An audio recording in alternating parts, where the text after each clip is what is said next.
Yon l'autre fois encore, Jésus commence à enseigner bolak là.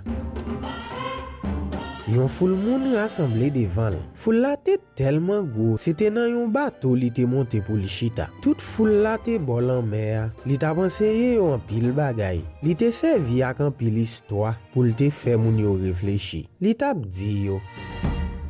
Tande ça. Te gen yon planteur qui tal nan jardin pour simen graine.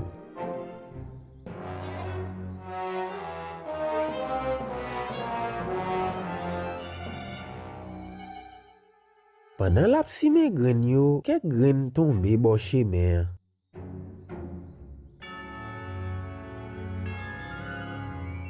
Oiseau dans ciel vini.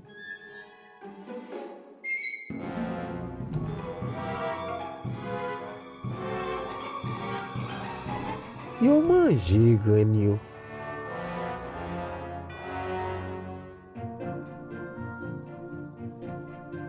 Yon l'autre parti nan graine yo tombe sous carrière. Côté qui gen yon ti kraste. Graine yo jamais bien vite. Mais plante yo pas prend pile temps pour yo mourir parce que te a pas fond assez pour racine yo entrer. Comme ça, les chalets soleil la te frappé sous plante yo.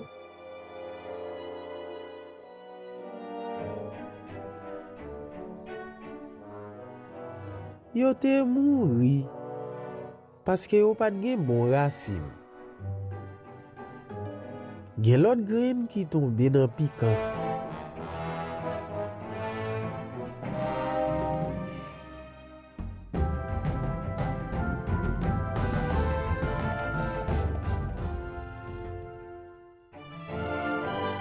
Piquant yo levé, yo tout fait plante yo. Li pa pote aucun fruit.